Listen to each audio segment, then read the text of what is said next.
Hello gentle readers, welcome to my channel book review by Manu. आज जो मैं book आपके लिए रिव्यू करने लगी हूँ वो है सिद्धार्था बाय हरमन हेसे। सिद्धार्था का टाइटल देख के आपको ऐसा लगेगा कि ये गौतम बुद्ध की स्टोरी है, लेकिन ये गौतम बुद्ध की स्टोरी नहीं है। ये स्टोरी है सिद्धार्था की। ये इस कहानी का मेन कैरेक्टर है। हाँ, ये कहानी उसी टाइम की है जब गौतम बुद्धा का एरा चल रहा था। हरमन हेसे की लिखी हुई ये बुक है। Hermann Hesse was always a Sikar.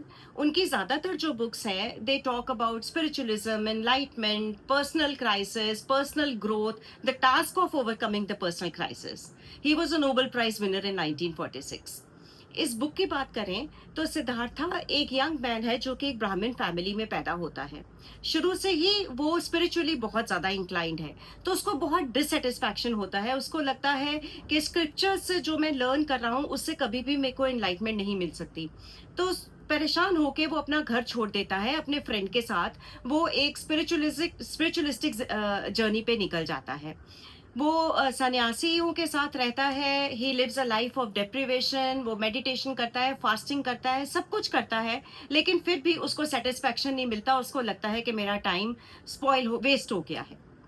Then he also comes in contact with Buddha, जहाँ उसका फ्रेंड बुद्धा के फॉलोअर बन जाते हैं, गौतम बुद्धा के। He can not follow his teachings. उसको लगता है कि some person can not take me to the path of enlightenment.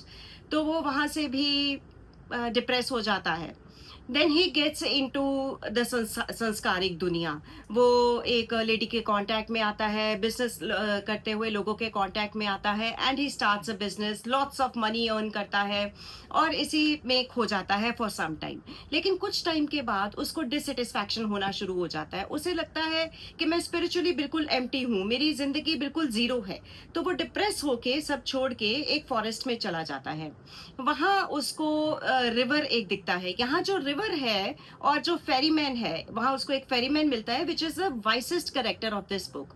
River यहाँ पे एक मेटाफॉर है लाइफ का, कंटिन्यूसली फ्लोइंग लाइफ।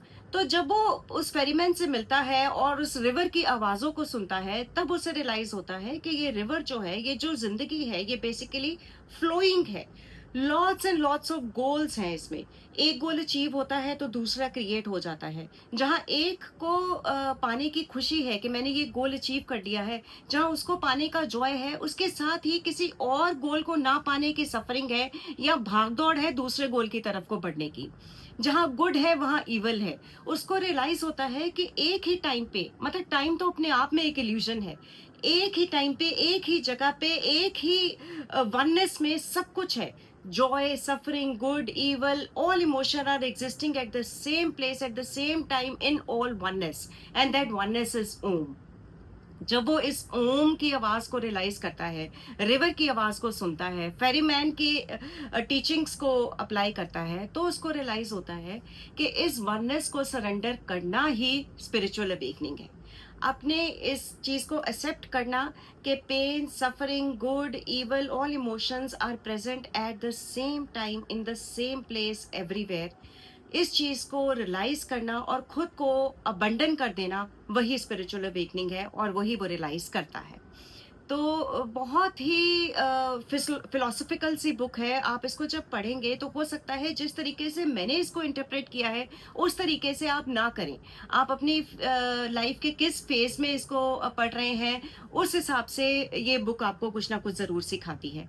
मुझे लगता है कि ये हम सबको एक बार जरूर पढ़नी, मतलब एक बार नहीं, इसको लाइफ में बार बार पढ़ना चाहिए। क्योंकि 5 साल पहले जो मैंने इस बुक से पाया है वो अब थोड़ा और ज्यादा पाया है।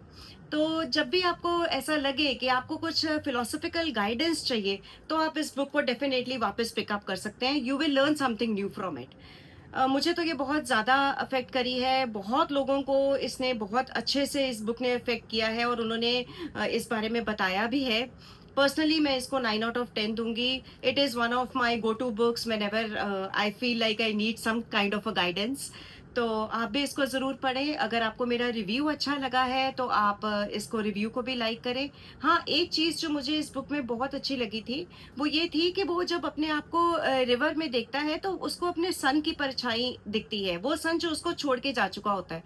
और वो रियलाइज करता है कि जो सफरिंग मेरे बेटे ने मुझे दी मुझे छोड़ के जाने से, वही सफरिंग मैंने अपने फादर को दी थी जब मैं उनको छोड़ के गया था।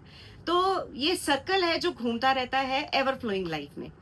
तो डेफिनेटली आप इसे पढ़ें। अगर आपको अच्छा लगा मेरा रिव्यू तो लाइक करें, चैनल को सब्सक्राइब करें। आप चाहते हैं कि मैं कोई और बुक आपके लिए रिव्यू करूं तो प्लीज़ कमेंट्स में मेंशन करें। Thank you.